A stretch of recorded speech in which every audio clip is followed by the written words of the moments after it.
已经快到50了。七爷，是不是皇上已经释了海瑞？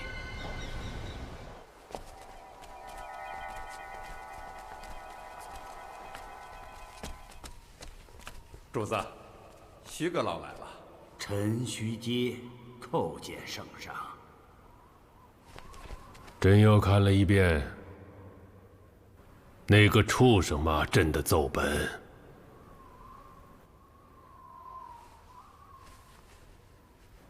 你也再看一遍。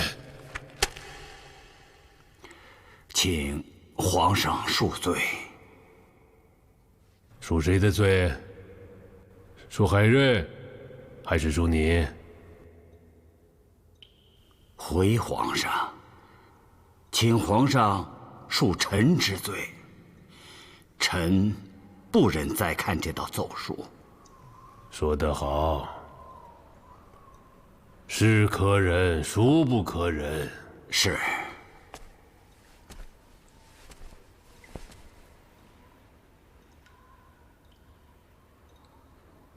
还有什么不忍的东西要传给朕看？皇上圣明，有2道加急的奏本，今天送来的，正要呈奏圣上。与海瑞有关吧？一本有关，一本无关。按你心里想好的，先说那份与海瑞无关的吧。是。这份奏本是南直隶巡抚谭纶于7月初7从南京递来的，有内宫上一谏和南直隶布政使司督办的松江棉业作坊第1批棉布织出来了。棉商棉农宫中铁国，第1次便上缴国库。上等棉布5万匹。中等棉布5万匹，都已经装了船，正在运往京师的路上。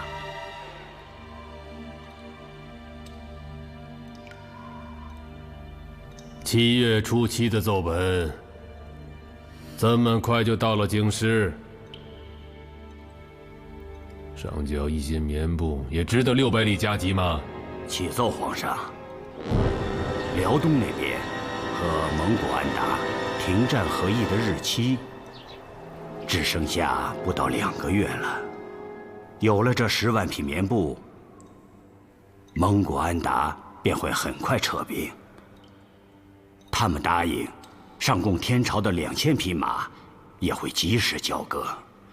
这次和议谈成，不只是今年，往后几年，北边的军费都有大幅的裁减，每年国库都可以省出100多万军费充作他用。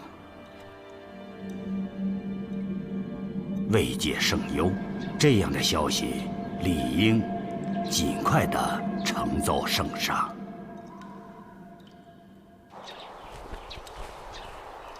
天佑忠良！你们真这么想？朕也只好相信。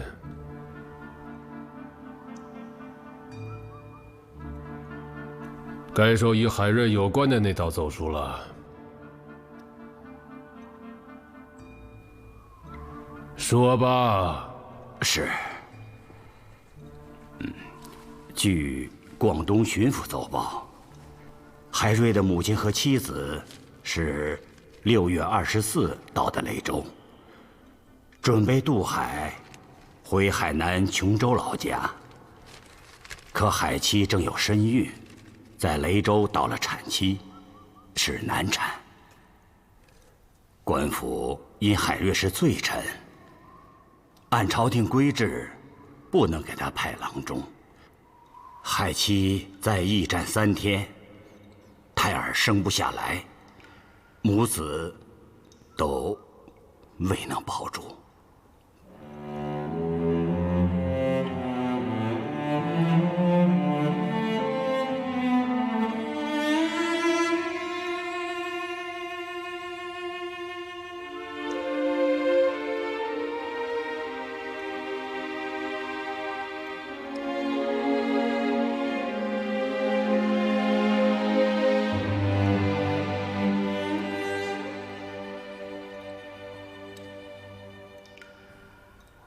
黄金，奴婢在。上3炷香。是。广东为什么要上这道奏本？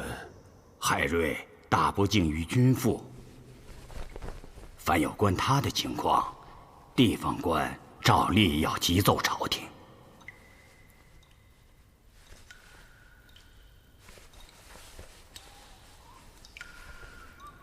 你怎么看？回主子，据奴婢所知，海瑞是3代单传，50得子，7儿俱亡，皆因他无君无父，弃国弃家，这是上天对他的报应。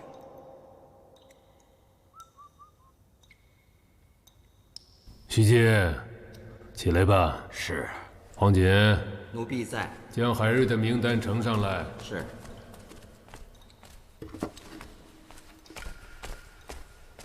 这2道奏本，第1道是报喜，第2道是伤情。这样做，显然是徐阶等人上下一心，欲使嘉靖赦免海瑞的死罪。嘉靖突然感到一种从来没有过的孤立，这使他难受，也使他万难接受。现在什么时辰了？回主子，5时整快到了，离处决人犯还有3刻。你刚才说，海瑞的妻子死在雷州，是上天的报应。既然上天都报应了，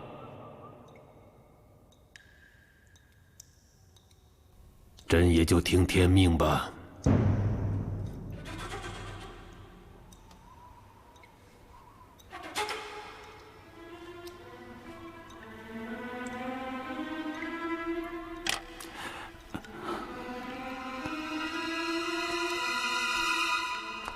这个差事叫黄锦去办。是。还有3刻时辰，你走着去，能不能赶到赵玉？主子刚才说了，赶得上，赶不上，一切都是天命。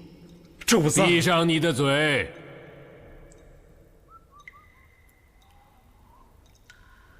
黄锦，奴婢在。平常怎么走，这次就怎么走。是。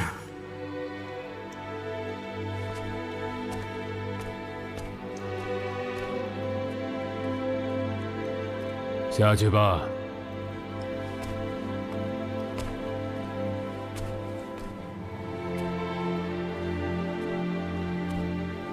公公，公公，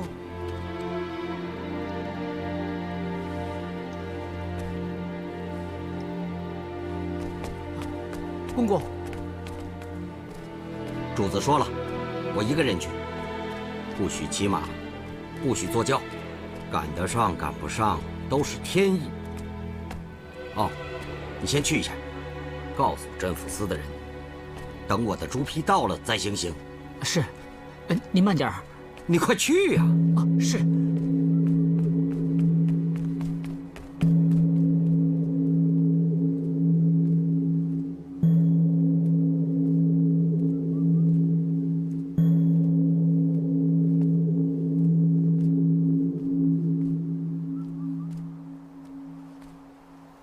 有旨意，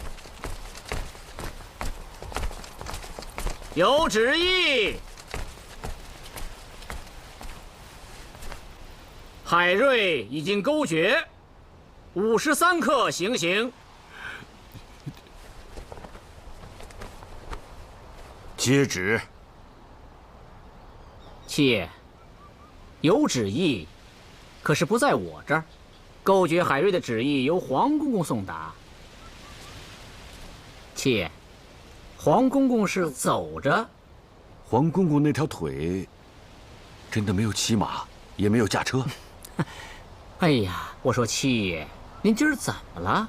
都说了，快请起来吧。且等呢。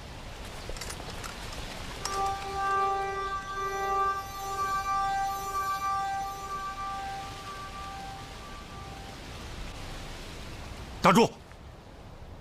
弟子在，谢神。是。谢神。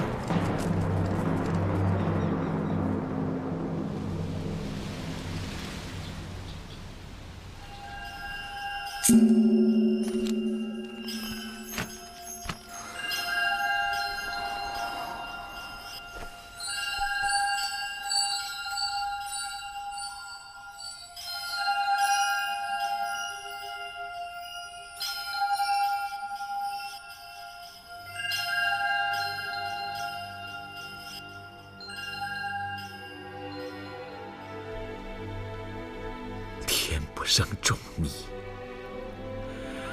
万古长如夜。刚峰兄，你这道书待圣人立言，虽舍身而成人，光明常在。求人不能，取义不得。以骂名于今父，不知名于己身。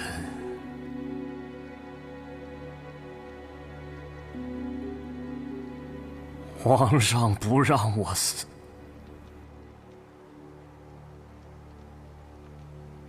何谈待圣人立言？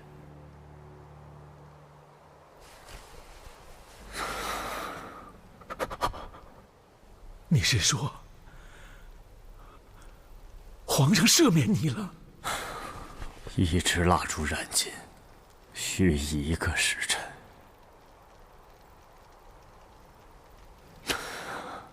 53个，已经过了。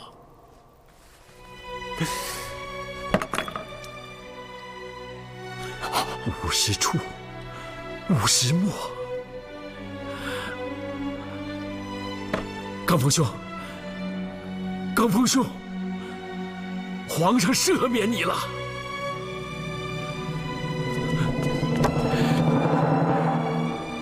皇上圣明啊！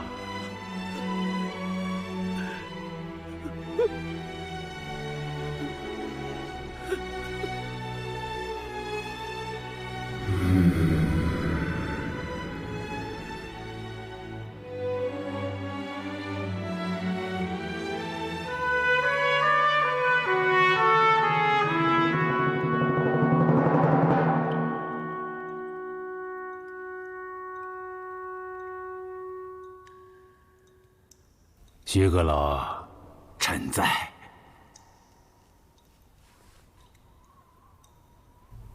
朕继位这么多年，这么多的错处，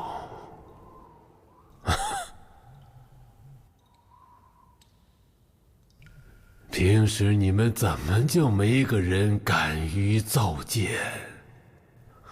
啊！皇上自有皇上的难处，天下无不是的君父。臣等但尽本分去做就是，怎能违过于君上？这么多的委屈，这么多的难处，哎呀，你们都是怎么过来的？一个静字，一个诚字，但凭这2个字做去。这是大道理。有时候大道理并不管用。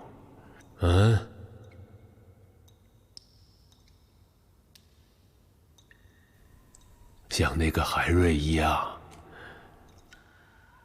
说点实在的心里话吧。啊？皇上这样问臣，臣就只好说些不甚恰当的话了。说吧。国朝以孝治天下，天下便是一家。大明朝两京13省，百兆生民，就像这一家的子女，皇上就是这一家的父祖，臣等便是中间的媳妇。凡事但按着媳妇的职分去做，能忍则忍，该瞒则瞒，两头尽力顾着。实在顾不了了，便只好屈了子孙，也不能屈了公婆。那个海瑞在书里也说过：“夫天下者，陛下之家也。人未有不顾其家者。”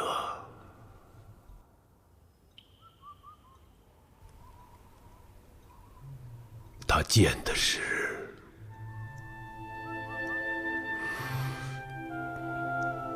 朕没有管好这个家，没有当好这个君父。现在明白了，朕已经老了，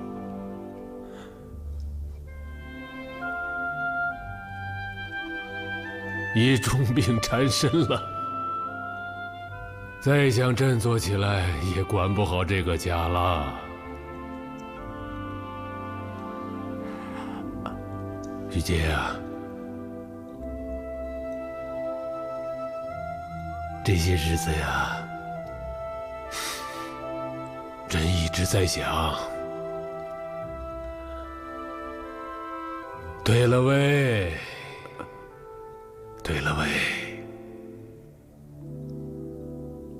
让禹王继位吧。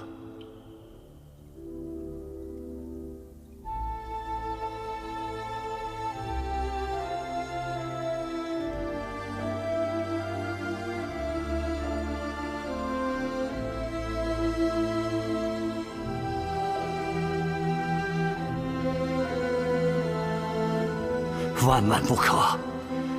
正如海瑞书中所言，陛下天智应断，瑞士绝人，可为尧舜，可为禹汤文武，百废句句，皆在陛下一朕所见而已。皇上之雄才伟略，天下臣工皆设服之。今贸然禅位，天下震惊，禹王必然举止失措，进退艰难。伏望我皇上赡养龙体，然后回宫视朝，举百废而绝百弊，则我大明惨然中兴可望。千秋万世以后，传之子孙，宗社幸甚，天下幸神。徐阶，臣在。李时珍给朕开的药，在那边的柜子里。黄锦不在，你替他给朕熬喽。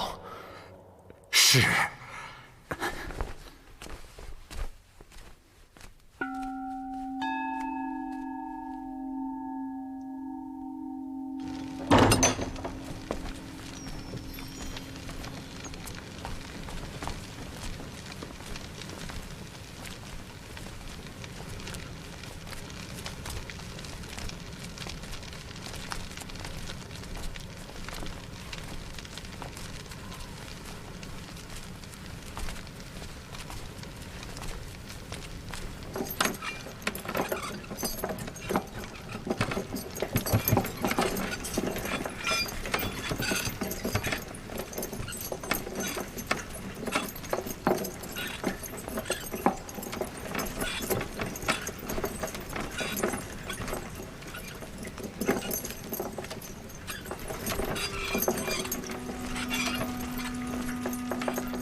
有旨意，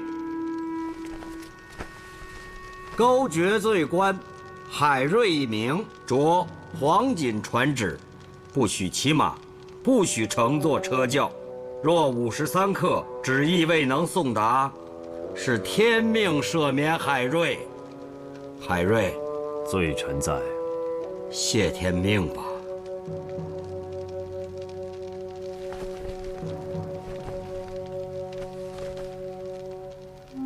按大明律，臣骂君系大不敬，罪当不赦。海瑞但求一死，以正法典。君要臣死，臣不得不死；君要臣生，臣不得不生。闲吧。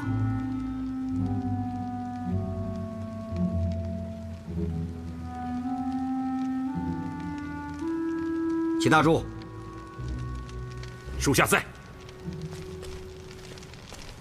有旨意，将猪皮烧了，看管好海瑞。是。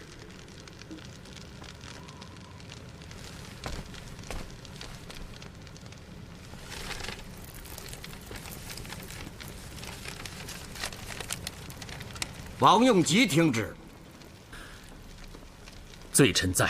奉天承运，皇帝诏曰：督察院御史王用吉呈奏盐矿太监会同地方官员贪墨一案，朕览之，不胜惊骇。着王用吉仍复原职，即赴南京，会同南直隶巡抚谭纶彻查，一应人犯，着速带拿进京。所有赃款尽数抄没入库。死难警民，按官例依体抚恤，钦此。皇上圣明。微臣接旨。为了赶在冬日前将10万匹棉布送到辽东，与蒙古安达签订和议，高汉文和李琦押着漕船，终于在寒露以后、霜降以前赶到了京师，在码头上将棉布就交割了户部，便直奔裕王府。国事家事都要在这里先禀告。到了，伯爵爷他们到了，列队，快！这他们怎么还不来？世子爷，咱们数到10下，他们就进来了。10下没进来，你就学我叫。嗯，世子手里。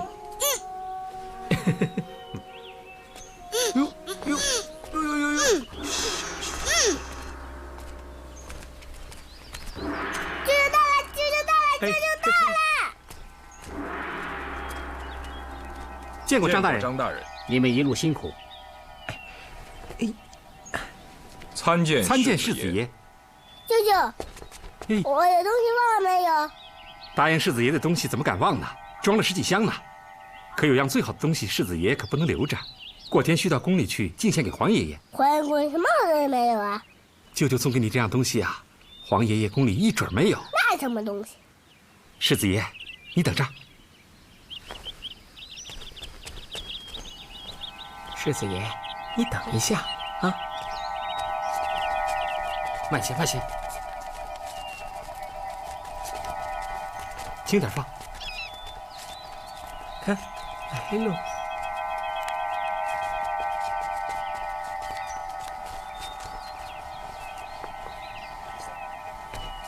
哎呦，你这大龟板还有刺呢。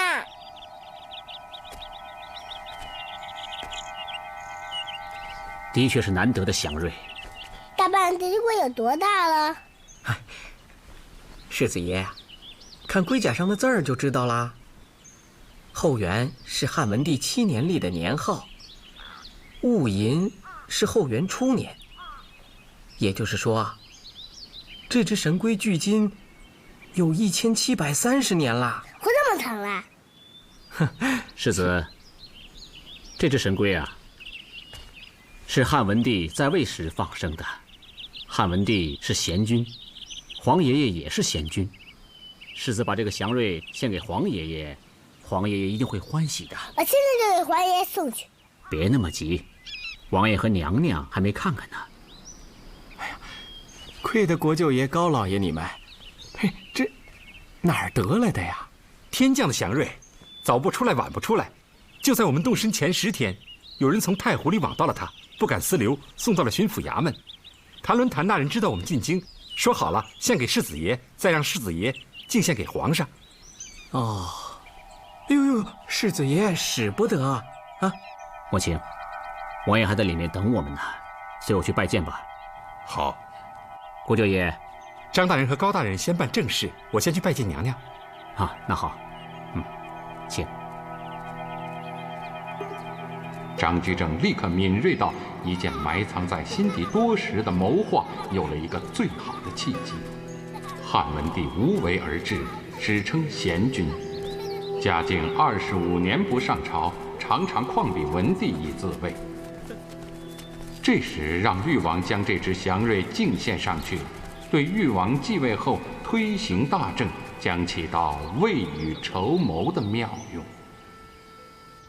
王爷见过王爷。亏得你啊，这么短的时间给朝廷弄来了10万匹棉布。安达这次和议谈成，化干戈为玉帛，能使多少生灵免受涂炭？王爷，天下事从来两难，干戈一息，北边的生灵自然免受涂炭，可这玉帛却是江南百姓的身家换来的。这话怎么讲啊？剜却心头肉，医得眼前疮。母亲，你还是把那边的事给王爷详细禀报吧。姐，看，给朝廷送来10万匹棉布已经够难了，还弄来这么些个东西。唉，高汉文夫妇也太破费了。有些是高汉文他们的孝心，有些呀是陈帝的孝心。陈帝长这么大，一直是娘娘赏给陈帝东西。自从娘娘赏了陈帝这份差事，总算给了陈帝一个回报娘娘的机会。才去了多久啊？哪儿来的钱买这些东西啊？我可告诉你，在底下当差多贪了1文钱，丢了我李家的脸，我第一个便不饶你。冤枉啊！小声点儿。你看看陈帝这身衣裳，这些日子，陈帝风里来雨里去的，连正经饭都没吃过。朝廷给的俸禄，还有我做生意赚的钱，我一个子儿都没舍得花。一半给爹买了些东西，一半给您和王爷买了些土产，您还说我贪？不叫你贪，也是为了你好。可也没让你这么刻薄自己呀。才20多岁，胡子拉碴的，也不刮一刮。这是留着，让姐夫看，让他知道咱们李家人也在辛劳王室。心眼儿啊，以后不要都用在这些地方。行了，把这些东西都抬到陈娘娘那儿去吧。是，姐，这些可都是我省下来送给您的。什么你的我的？王府的东西都归陈娘娘掌管。先进去把脸洗了，胡子刮了，再慢慢说。哎，什么6、3、1？6成归田主和棉商，3成归朝廷，才1成给百姓。这样做和严嵩、严世蕃他们当年在浙江改稻为桑有什么两样？张知府，你这就给我把徐阁老叫来。王爷，此事与徐阁老无关。王爷就是现在把徐阁老叫来，他无非就是写一封信训斥家人一番。可徐家如果撂挑的不干了，那松江一带的棉纺业就没人敢干了。而朝廷想凭借扩种棉田，充实国库的大计，就会立刻付之东流。兼并小民的土地，田主还不要给朝廷纳税，棉布产的再多也归不了国库，反而苦了百姓。这样的大计，不施也罢。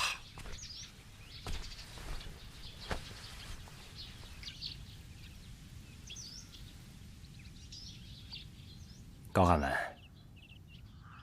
你是科甲出身，不要学沈一世。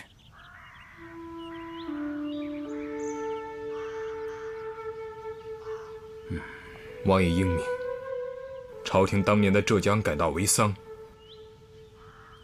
以改兼镇、两难自解的方略，正是我提出来的。其本意是为了既兼顾朝廷又兼顾百姓。可正是因为严党织造局，利用沈一时一半想着公理，一半想着自己，一分不想国家，半分不想百姓，误国害民啊，才使那个方略功败垂成。严党败了，杨公公疯了，沈一时一把火烧死了自己，这都是我亲力亲见的。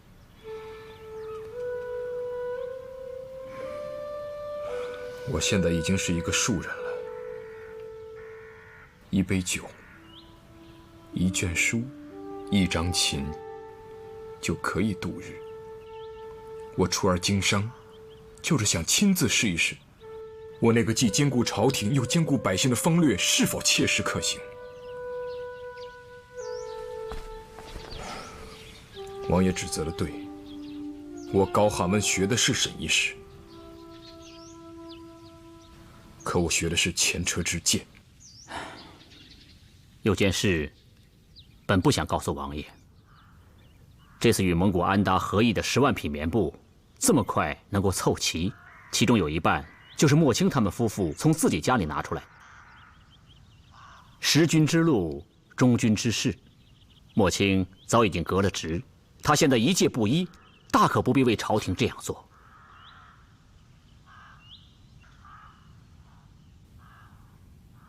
就算我错怪你了，可你也确实大可不必这样做。100万亩棉田，归本付息，纯利便有20万匹。徐家和那些官绅为什么只愿意出5万匹？谈论这个南直隶巡抚是怎么当的，就没有法子管管他们？王爷，官绅家的田地免税是祖制，他们的田地里种稻麦也好，种棉花也好，这一关就已经无税可收了。制成棉布之后，自己也不贩运，等着棉商到家里来收购，官府只能在礼卡上收到棉商的商税。10成抽1，20万匹棉布，朝廷最多只能收到2万匹的税赋。这次，要不是南直隶巡抚衙门出面，又是李娘娘的弟弟兼着收税的差事，在松江棉产地一边购买一边收税，恐怕连5万匹都收不上来呀。王爷刚才对631分成方略不满，殊不知能为朝廷争得3分，又牵涉到徐阁老家里，还有众多的官绅。谈论这次已经是扯下面子在干了。那就真拿他们没办法了。有办法，可眼下做不到。什么办法？改制。沈烨，王爷，我知道有些话不是眼下当说的，可藩王不纳税，官绅也不纳税，朝廷的赋税全压在平民百姓身上，百姓不堪重负，就只能将这些土地卖给那些藩王或者官绅。如此兼并下去，总有一天国库会一空如洗，百姓也会一贫如洗。再不改制，便就要改朝换代了。沈烨，沈烨，张局长，现在不是说这些话的时候。王爷，王爷，有些话现在必须说了，不能谋万事者，不能谋一时，谋一时有时候就为了谋万事。我听李太医说，皇上的病已经沉疴难起，天崩地裂也就几个月的事了。王爷当下必须有所谋划了。现在该做的，就是叫李时珍他们想尽一切办法治好皇上的病。身为儿臣，我不能谋划任何觊觎阶位的事。张师傅，你们都不能有这样的想法。王爷，若与列祖列宗的江山社稷相比，与我大明朝的天下苍生相比，孰与轻重？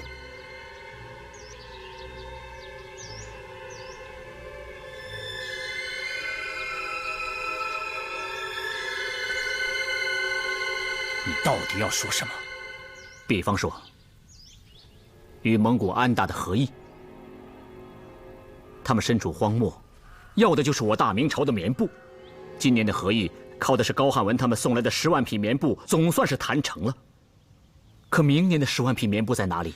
后年的，再后年的又在哪里？明年没有，战事又起；年年没有，战事便永无宁日。刚才我所说的改制，还需假以时日；可江南棉田赋税的改制，则刻不容缓。王爷，这能够不谋划吗？我现在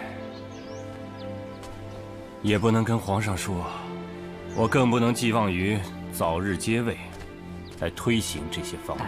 要蓄水吗？不用了。是。臣没有叫王爷有这些想法，臣只提醒王爷，为推行这些方略做好准备。什么准备？怎么准备？臣只说一件，王爷当下需做的就是力劝皇上留下一个人的性命，将来到江南改制，非此人不可。哼，我知道你说的是海瑞。王爷圣明，将来要在松江一带扩种棉田，让那些官绅大户一体纳税。最重要的一条，就是将官绅兼并的田土退还百姓。以1人敌万人，大明朝只有一个海瑞。秋决，皇上不是已经赦免了海瑞吗？王爷，皇上现在是个病人，而且病症多因丹药而起，喜怒无常，雨露雷霆，往往在一瞬之间。今日皇上可以不杀海瑞，也许明日皇上就会突然杀了海瑞。王爷必须让皇上明白，留下海瑞，就是为列祖列宗的江山社稷留下了国之利器。你刚才说，将来到江南去改制，非海瑞不可。可改制第一个会伤及的，便是徐阁老一家。徐阁老为救海瑞，也是费了不少苦心。真让海瑞去了，如何面对阁老？王爷想得深，江南改制势在必行，伤及徐家也在所难免。徐阁老有大功劳于社稷，有大德望于朝野，任何人去，要么无法推行新政，要么是置阁老于绝境。只有这个海瑞去了，才可以既能推行新政，又能妥善地关顾阁老。王爷，为了徐阁老，也必须保住这个海瑞。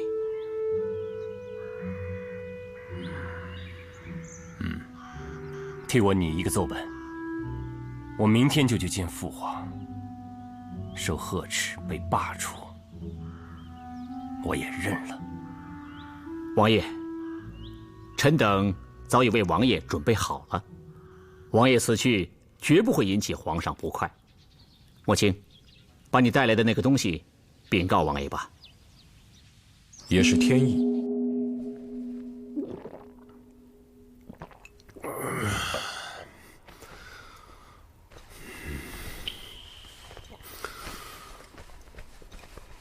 来，扶朕起来，给朕梳梳头。主子，见自己的孙子儿子又不是外人，就在床上躺着吧。父王等也等多久啊？快了，不着急，啊。他们就是你们将来的主子，朕得给他们个好模样儿。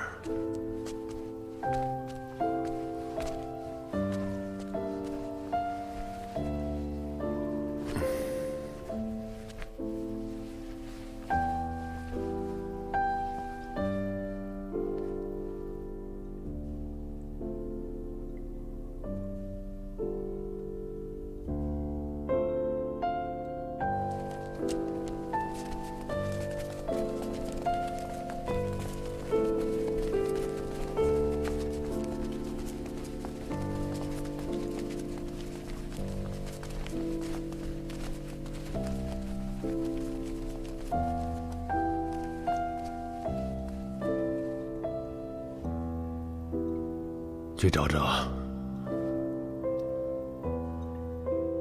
替朕把那件龙袍找出来。是，奴婢明白了。